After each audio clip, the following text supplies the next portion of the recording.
నమస్తే. సుప్రభాతం official channel ప్రేక్షక దేవుళ్ళందరికీ కూడా స్వాగతం, శుభస్వాగతం. కాలసర్పదోషం. కాలసర్పదోషం అంటే ఏమిటి? ఆ దోషానికి ఎలాంటి పరిహారాలు మనం చేసుకోవాలో తెలుసుకుందాం.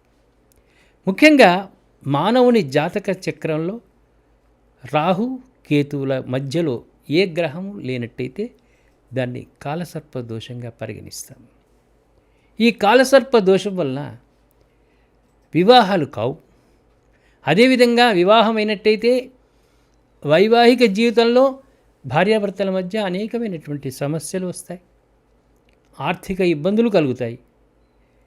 ఒక మజ్జుతనం అనేది కాలసర్పదోషం వల్ల ఆ వ్యక్తికి సంభవిస్తుంది. ఏ పని చేయాలన్నా ఉత్సాహం ఉండకుండా, ఒకవేళ పని చేసినా కూడా ద్రవ్య నష్టం కలిగే అవకాశాలు ఉంటాయి. మూర్ఖత్వం బాగా పెరుగుతుంది. మంచి విషయం చెప్పినా కూడా వినిపించుకోలేనటువంటి స్థితిలో కాలసర్పదోషకుడు ఉంటాడు. మరి దీనికి పరిహారం మన ధర్మశాస్త్రాలలో ప్రతిదానికి కూడా పరిహారం ఉంది. పరిహారం లేదనే సమస్య లేదు. ఈ దోషం మనకుంది అంటే జీవితాంతం మనం ఆ దోషంతో ఇబ్బంది పడాల్సిన అవసరం లేదు. వేద పండితుల దగ్గరికి మనం వెళ్ళినట్టయితే ప్రతి దోషానికి కూడా వారి పరిహారాన్ని మనకు సూచించారు. ధర్మశాస్త్రంలో ఉంది పరిహారాలన్నీ కూడా. ముఖ్యంగా రాహువుతో కుజుడు, రవి, బుధుడు కలిసినట్లయితే ఇబ్బందులు వచ్చే అవకాశం ఉంది.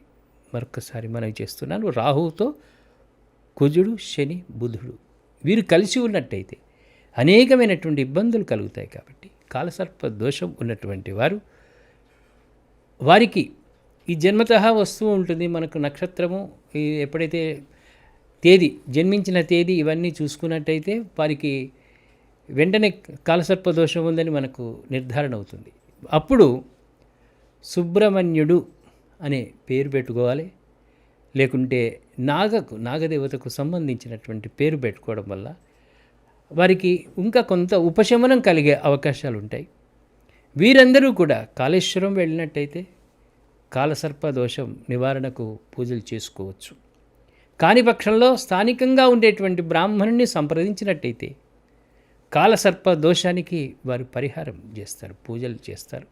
పూజలు చేసినప్పుడు తప్పకుండా వైవాహిక జీవితం బాగుంటుంది. వివాహం కానటువంటి వారికి వివాహం అవుతుంది. మూర్ఖత్వం పోతుంది. ధన నష్టం కలగకుండా ఉంటుంది.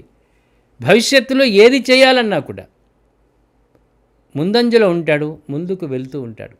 కానీ కాలసర్ప దోషాన్ని మనం తప్పకుండా దోష పరిహారం చేసుకోవాల్సిన అవసరం ఎంతగానో ఉంది.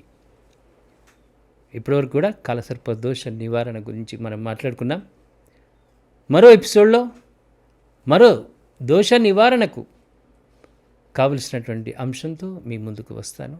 మీ శ్రీనివాస్.